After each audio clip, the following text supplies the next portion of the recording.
Joebizz34 here, back again, and I'm sorry it's been a while, but I've been real busy at work and just doing other things, but I'm still collecting, still working on some new things. I got a couple videos I'm going to have up this weekend, and what I'm showing you right now is this beauty.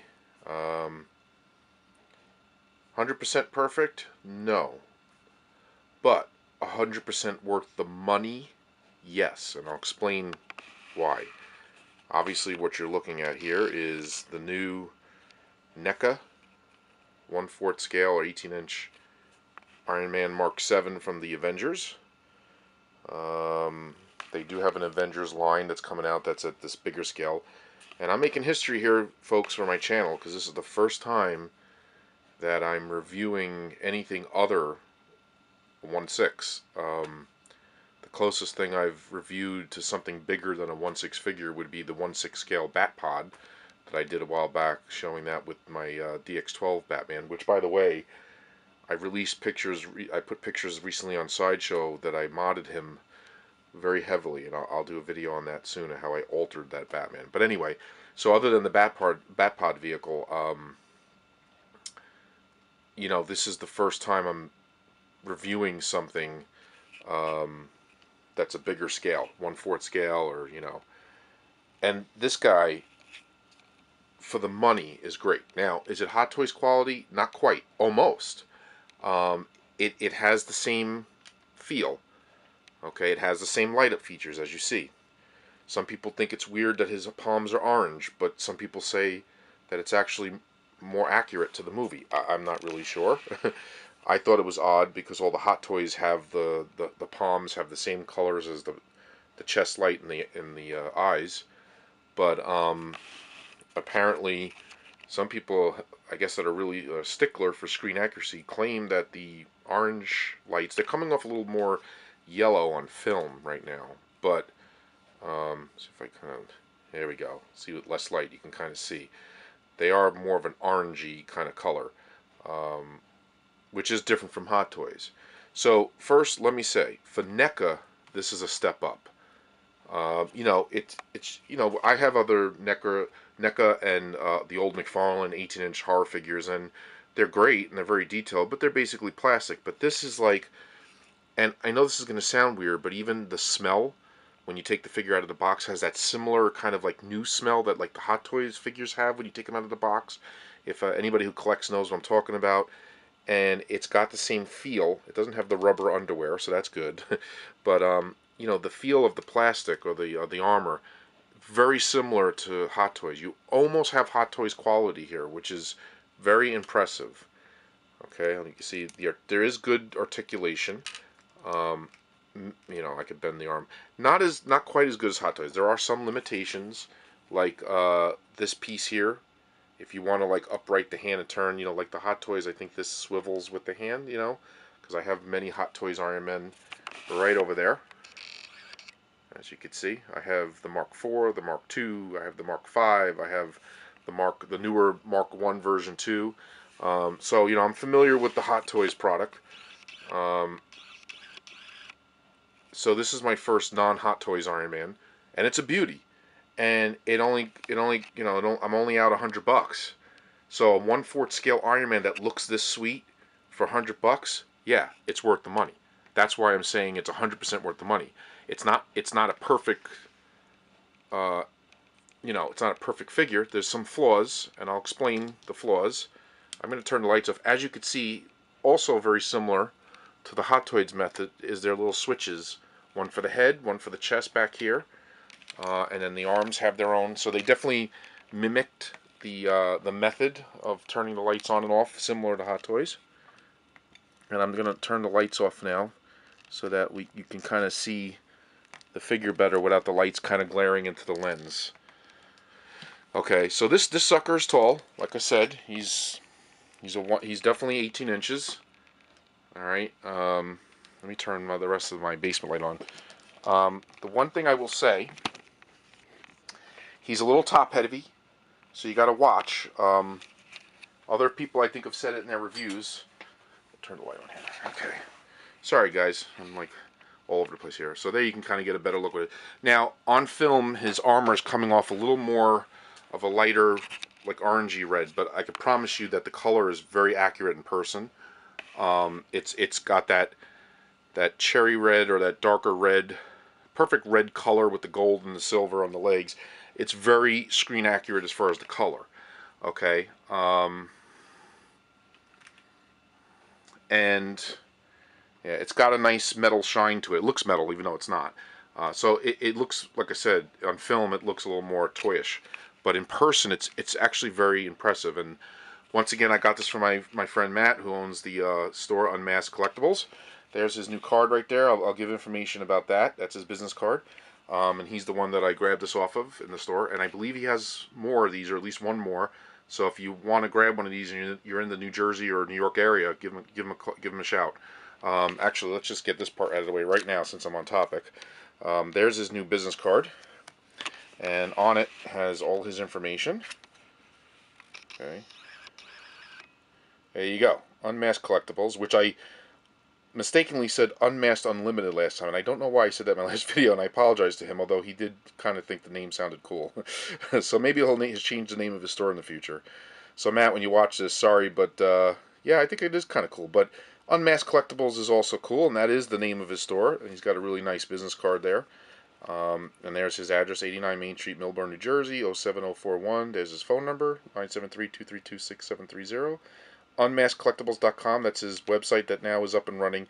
And I used to have this in my signature on the Sideshow Freaks forum, and I took it off because he had it down for a while, but it's back, so I'll have it back in my signature. And he's even on the Facebook, as you can see there, and he's on Twitter. Look at that. Guy gets around. So, very good guy. So friendly. I mean, even if you want to just talk to him to, you know, regardless of any kind of collectible you may be interested in, you know, give him a shout. So, this is, you know, we were both very impressed. I actually opened this in the store. Here's the box it comes with. The box is actually cool. It's a window box that kind of has like the specs, kind of like, you know, the same idea as like his Hall of Armor. It has like the specs, and actually the figure looked very cool in the box. You know, it's got the Avengers logo because that's obviously that's what they're shooting for here, the Avengers Iron Man. And inside the box, it's annoying. He comes all twist tied up, so you have to kind of work at getting him out. But there is two fist hands that replace.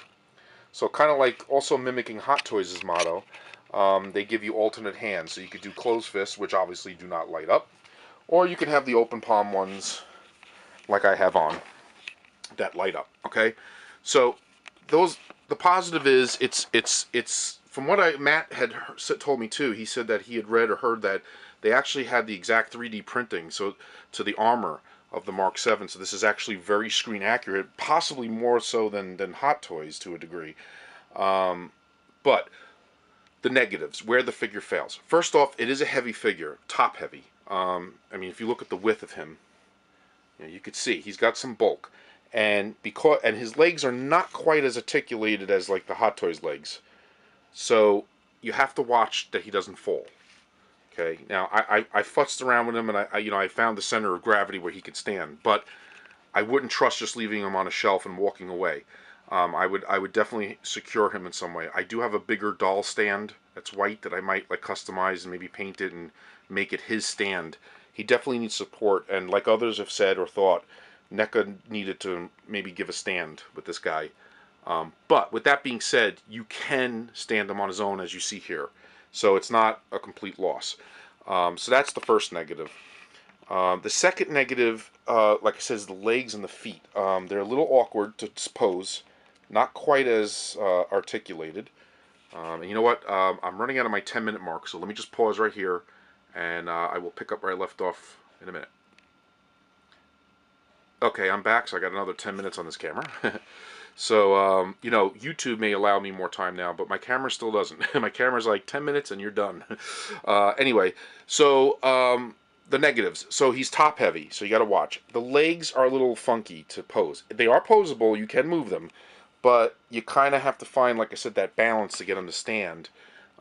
He's not as mobile, or I guess you can't really pose him quite as dramatically as you could with a Hot Toys Iron Man. But overall, very impressive. in person, like I said, I don't know if it captures on film, but in person, it's a very intimidating figure. I mean, he looks cool. The head is cool, the mouth, everything. You see the pieces of the armor, like these shoulder pads, do come off, but they snap back on very easily, which I will do. I think it's kind of intentional, so you can move them, up and down. Okay, so there it is back on. So they snap on and off very easily. So it's not really, I guess that's the way it's designed. And like I said, you just got to watch him standing him. As you can see, I'm kind of, I'm kind of like nervous about him. So that I would say that's the biggest negative. But this is a 1/4 scale Ironman, and like I said, in person, if somebody, if you just by looking at it, if somebody just said, "Hey, check this out, I just got a 1/4 scale Hot Toys Ironman," and I'd have to like really look at it, and I might believe it, to be honest with you, because it's got a very similar look. Now I'm going to show you something. No harm done. So, just to give you a reference of the scale difference, this is my Mark IV Ironman. Okay, I have him with the Tony Stark head on at the moment, throwing up the piece on. But look at the difference in the size. Look at that. All right, it's like he's standing next to King Kong. It's like it would be like if this was 1/6 scale, this would be like about where the Hulk might be compared to him. So, but if you look on film, even on camera, you could see that the color, the quality of the armor, and the look of it is very similar. Very similar.